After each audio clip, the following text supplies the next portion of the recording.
जय भीम नमो बुद्धाय। दोस्तों, आज हम जिस वीडियो पर रिएक्ट करेंगे वो है राजरत्न के द्वारा बड़ौदा में दिया गया दमदार भाषण।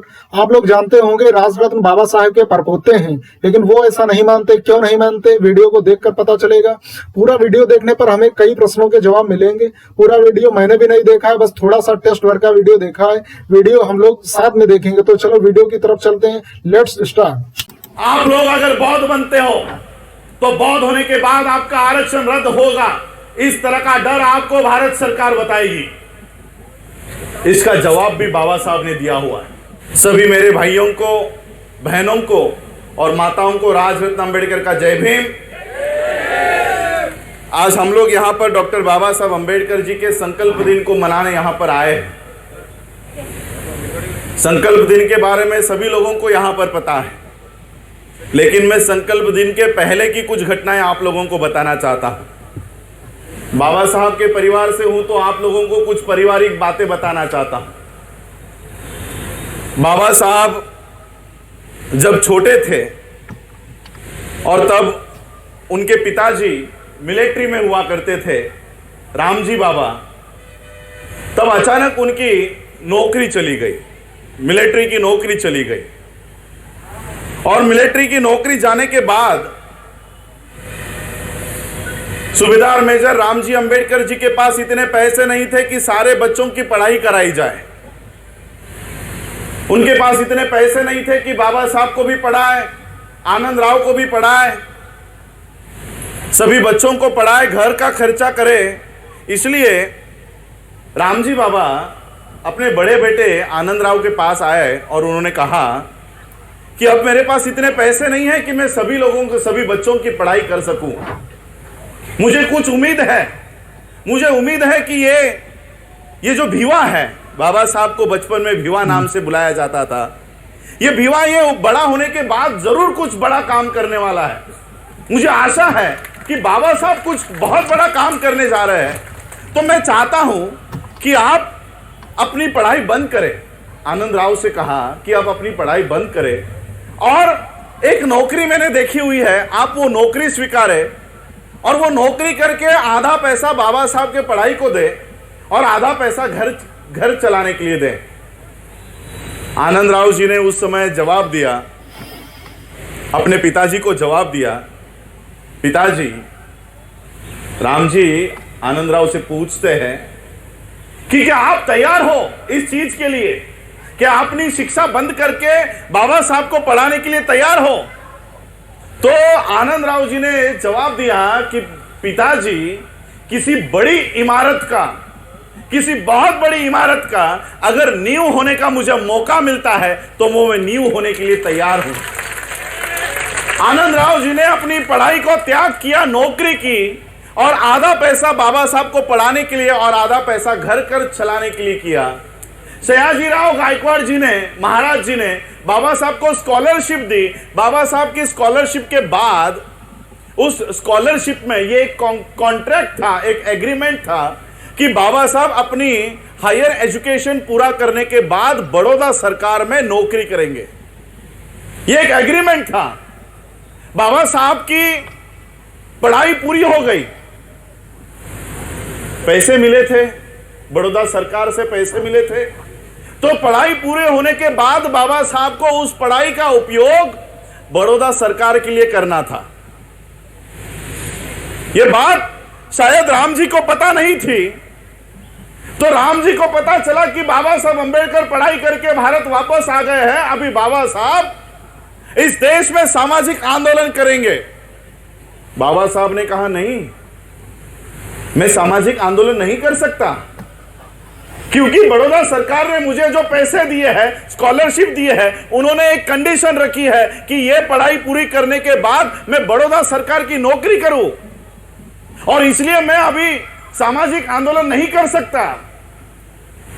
बाबा साहब के पिताजी का और बाबा साहब का झगड़ा हुआ।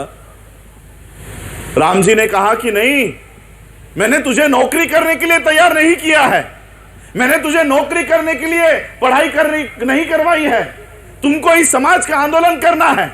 बाबा साहब ने कहा, मैं नहीं कर सकता, क्योंकि बड़ौदा सरकार ने मुझे जो पैसे दिए हैं वो इसलिए दिए हैं ताकि मैं उनकी नौकरी कर सकूं।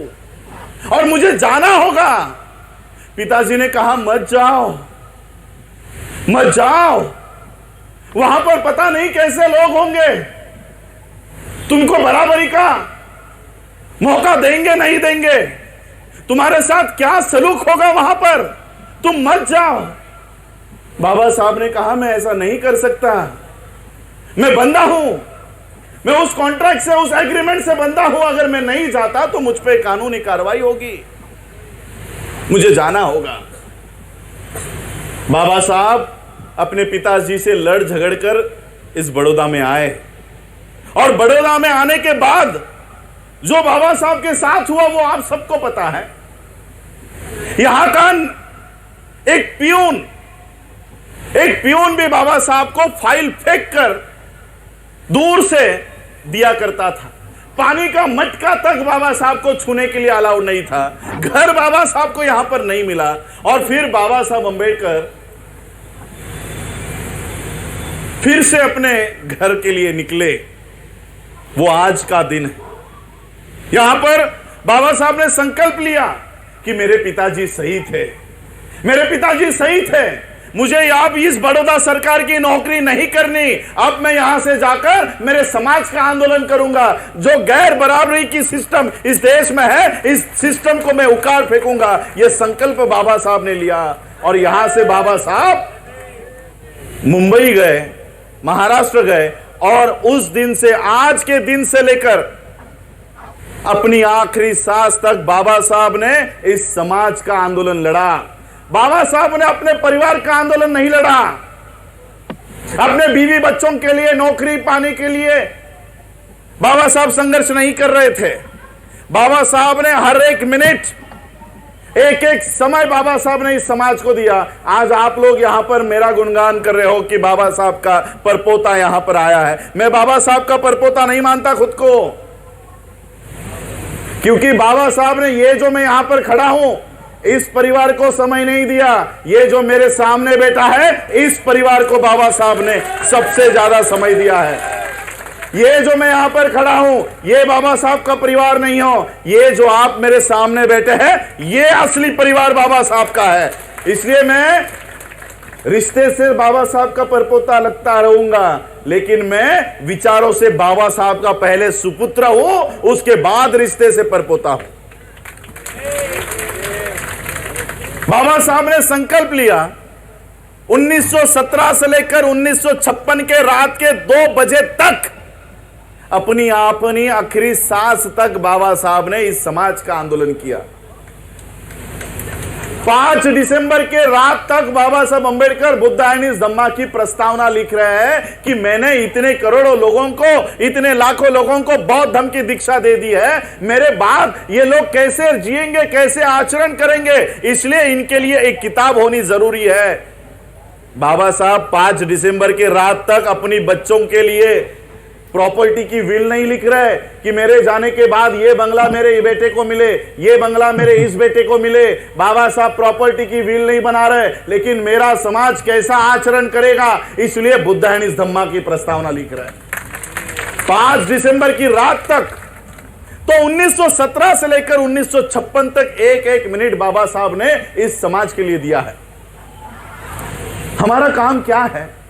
क्या बाबा साहब ने किए हुए आंदोलन को नतमस्तक करो? बाबा साहब आपने आंदोलन किया, हम आपको नतमस्तक होते हैं, हमारा काम खत्म हो गया, बस इतना ही काम है क्या हमारा? हम बाबा साहब के भक्त नहीं हैं, बाबा साहब हमारे लिए भगवान नहीं है, हम बाबा साहब के अनुयायी हैं। अनुयायी का काम क्या होता है? जहां पर हमारे महापुरुषों का, विचारों का नहीं, शरीर का अंत हुआ है, वहां से हम लोगों को बाबा साहब की मूवमेंट को आगे लेकर जाना है। यह हम लोगों का काम है, यह हमारा काम है। 1917 से लेकर आज तक बाबा साहब ने 1956 तक जितने भी आंदोलन किए, उसके बेनिफिट आज भी हम लोग ले रहे हैं। 1917 का बेनिफिट भी हम लोग आज ले रहे हैं। देखो, बाबा साहब ने घोषणा की मैं भारत बौद्धमय करूंगा। आज बौद्धमय भारत की परिस्थिति क्या है पता है? भारत में बौद्धों की ऑन रिकॉर्ड संख्या है 0.6%। बाबा साहब कहते हैं मैं भारत को बौद्धमय करूंगा, और उसी बौद्धमय भारत में बौद्धों की संख्या 0.6%, 1% भी आप लोगों की संख्या नहीं है। तो क्या हम बाबा साहब के सपने को पूरा कर पाए? इस पंडाल के नीचे बैठे हुए लोग, मैं आप लोगों को बताना चाहता हूं, सरकारी आंकड़ों में आप लोग आज भी हिंदू हो, बौद्ध नहीं हो। हिंदू हो। अभी 2021 को जनगणना होने वाली है, उसका काम शुरू हो चुका है। मुझे हर एक गली में से फोन आ रहे हैं कि जनगणना के लोग हमारे घर पर आ गए हैं और वो हमको पूछते हैं कि बौद्ध होने का क्या प्रमाण पत्र है। हमारे पास कोई प्रमाण पत्र नहीं है, तो वो हमको हिंदू लिख रहे हैं कि आपके पास बौद्ध होने का कोई प्रमाण पत्र है कि मैंने बौद्ध धम्म दीक्षा ली है, ये देख मेरे पास बौद्ध, मेरे नाम का बौद्ध दीक्षा प्रमाण पत्र है। आज बौद्धों की पूरे भारत में लोक संख्या 80 लाख है। 80 लाख। देश की लोक संख्या कितनी है? 132 करोड़ के ऊपर हो गई है। 132 करोड़ के ऊपर इस देश में लोग रहते हैं, उसमें से 80 लाख बौद्ध इन लोगों ने देश के लोगों को बौद्ध बताया है। और इसलिए हम लोगों को और एक काम बाबा साहब का ये पूरा करना होगा। आप लोगों के पास अगर बौद्ध धम्म दीक्षा के प्रमाण पत्र नहीं है, तो ये काम मैं पूरे देश भर में कर रहा हूं। घर घर जाकर बौद्ध धम्म के दीक्षा के प्रमाण पत्र हर एक बौद्धों के पास होने चाहिए। ये बौद्ध धम्म के दीक्षा के प्रमाण पत्र, ये हमारे डॉक्टर बोधिराज विश्वास जी यहां पर बैठे हुए हैं, हमारे गुजरात स्टेट के प्रेसिडेंट, इनको हमने सारे बौद्ध धम्म के दीक्षा के प्रमाण पत्र दिए हैं। हर एक घर में 2020 से पहले हर एक घर में बौद्ध धम्म के दीक्षा के प्रमाण पत्र जाने चाहिए। और जो भी जनगणना का आदमी हमारे घर पर आए, उसको बताओ ये देख मैं बौद्ध हूं, मेरा हिंदू करके नाम में रजिस्टर में दर्ज नहीं करो। ये काम आपको करना है। आप लोगों को डराया जाएगा, आप लोगों को बोला जाएगा कि हिंदू बौद्ध लिखने के बाद आपका आरक्षण रद्द होगा। आप लोगों के सामने ये बातें होंगी। आप लोग अगर बौद्ध बनते हो तो बौद्ध होने के बाद आपका आरक्षण रद्द होगा, इस तरह का डर आपको भारत सरकार बताएगी। इसका जवाब भी बाबा साहब ने दिया हुआ है। बाबा साहब को कुछ लोगों ने पूछा कि बाबा साहब आप हमको बौद्ध होने के लिए कहते हो, हमारा अनुसूचित जाति का आरक्षण चला जाएगा, उसका क्या? बाबा साहब ने उस व्यक्ति को जो जवाब दिया, वो जवाब मैं आज आपको देना चाहता। बाबा साहब ने उस व्यक्ति से कहा आप बिंदास बौद्ध हो जाओ, आपके सारे हक और अधिकार मेरे कोर्ट के जेब में सुरक्षित है, आपके कोई अधिकार नहीं जाएंगे। और यह बात बाबा साहब ने संविधान में लिख दी है। आप अगर बौद्ध भी होते हो तो भी गुजरात में भी आपके आरक्षण को कोई हाथ नहीं लगा सकता। महाराष्ट्र ने तो उस तरह का जो गवर्नमेंट रेजोल्यूशन जीआर पास किया है, अगर आप बौद्ध भी होते हो तो आपका एससी का रिजर्वेशन नहीं जाएगा, क्योंकि इस देश के सुप्रीम कोर्ट ने एक नहीं 2 बेंचमार्क जजमेंट दिए हैं। 2 बेंचमार्क जजमेंट। और उस सुप्रीम कोर्ट के जजमेंट में उन्होंने कहा है कि अगर आपके पास एससी का प्रमाण पत्र है, अनुसूचित जाति का प्रमाण पत्र है, आप किसी भी धर्म में परिवर्तित होते हो तो भी आपका रिजर्वेशन नहीं जाता। इस तरह का सुप्रीम कोर्ट का ऑर्डर इस देश में है। तो आप लोग बौद्ध होने के बाद भी आपका रिजर्वेशन इफेक्ट नहीं होने वाला। बुद्धिस्ट सोसाइटी ऑफ इंडिया जो बाबा साहब ने बनाई है, हमको उसके माध्यम से इस देश में हम लोग बाबा साहब के जो मुख्य उद्देश्य थे, हम लोग उसके ऊपर काम कर रहे हैं। मैं इस सरकार से 1 रुपया नहीं मांगना चाहता। जो खुद भीख मांग रहे हैं बाहर के देशों से, हम उनसे क्या मांगे? राजरत्न अंबेडकर बाबा साहब के पोते हैं, थोड़ा दिखते भी बाबा साहब की तरह हैं। राजरत्न बोलते बहुत बिंदास हैं, सामाजिक व्यक्ति हैं, हमेशा समाज से जुड़े रहते हैं। वैसे बहुत कम होता है किसी महापुरुष की पीढ़ियां प्रसिद्धियां पाएं, क्योंकि ऐसे लोग बहुत संभल कर चलते हैं, उन्हें संभल कर चलना भी पड़ता है। लोग हजारों तरीके की बातें सोचने लगते हैं। गांधी जी सुभाष चंद्र बोस के भी परिवार हैं, उनके परिवार से कोई क्यों नहीं निकला? शायद वो महान लोगों के रिएक्शन की वजह से ही पब्लिक लाइफ में नहीं आते होंगे। खैर, मुझे तो वीडियो बहुत अच्छा लगे। मुझे एक बात बहुत अच्छी लगी कि राजरत्न के पीछे जो भंते लोग बैठे थे, कितने गर्व की बात है। हमारे भी बड़े बूढ़े हमारे साथ में हैं, हमारे समाज में भी त्यागी हैं, रास्ता दिखाने वाले हैं, देखकर अच्छा लगता है। राजरत्न जी बाबा साहब के बड़े बेटे आनंदराव का भी जिक्र करते हैं। नौकरी के ऊपर एक संस्मरण भी सुनाया राजरत्न जी ने, ताकि लोगों को भी उनके परिवार का बाबा साहब के निर्माण में योगदान पता चल सके। वाकई बाबा साहब के पीछे बहुत लोगों का त्याग जुड़ा हुआ है। वही लोग बाबा साहब जैसी बड़ी इमारत की नींव होंगे, इसमें कोई शक नहीं है। बाबा साहब के बाबा साहब बनने में साहू जी महाराज का जो योगदान है वह भी बहुत महत्वपूर्ण है। जानकारी के लिए बता दूं, साहू जी महाराज कुर्मी थे। इन्होंने ही बाबा साहब को विदेश में पढ़ने की स्कॉलरशिप दी थी। राजरत्न कहते हैं, बाबा साहब का मैं पोता नहीं हूं, मेरे परिवार को बाबा साहब ने टाइम नहीं दिया, इन्होंने अपना पूरा टाइम आप लोगों को दिया, आप लोग उनका परिवार हो। बिल्कुल सही बात कही है। क्या दमदार बात कही राजरत्न ने। मैं रिश्ते से तो मैं बाबा साहब का पोता हूं, लेकिन विचारों से मैं उनका सुपुत्र हूं। राजरत्न जी, हम लोग भी बाबा साहब को अपना पिता तुल्य मानते हैं और हमें इसका गर्व है। हम लोगों की तरह बाबा साहब अपने आखिरी वक्त में वसीयत नहीं बना रहे थे कि संपत्ति किसे दी जाए। बाबा साहब बुद्ध एंड हिज धम्मा किताब की प्रस्तावना लिख रहे थे राजरत्न जी ने। इसीलिए बाबा साहब हमारे आदर्श हैं। वाकई अभी भी 90% दलित सरकारी आंकड़ों में हिंदू हैं। बौद्ध है तो केवल नाम के। मुझे नहीं लगता लोगों को डर है कि वो बौद्ध बन गए तो उनका रिजर्वेशन छिन जाएगा। अरे लोग सोचते हैं बौद्ध बनने से कुछ फर्क नहीं पड़ेगा, जो चल रहा है उसे चलने दो। अधिकतर दलित इसी मानसिकता में जीते हैं। भाइयों, ये मानसिकता हमें बदलनी पड़ेगी। सच्चाई ये है कि आपके बौद्ध बनने से भी राज्य सरकारें आरक्षण देती हैं, लेकिन भारत सरकार बौद्धों को एज ए माइनॉरिटी ट्रीट करती है। वहां पर आरक्षण नहीं मिलता है, लेकिन आपको स्कूल कॉलेज वगैरह में स्कॉलरशिप मिलती रहेगी। भारत सरकार बौद्धों को मुस्लिम, सिख, जैन की तरह देखती है, क्योंकि संविधान में शेड्यूल कास्ट के अंदर जो जातियां हैं उनमें बौद्ध मेंशन नहीं है। लेकिन इसमें संशोधन की जरूरत है, क्योंकि बौद्ध बनने के बाद भी भेदभाव जारी रहता है। धन्यवाद दोस्तों, वीडियो को यही खत्म करते हैं। वीडियो को लाइक करो, नीचे कमेंट करो, दोस्तों में शेयर करो और चैनल को सब्सक्राइब करो। जय भीम, नमो बुद्धाय।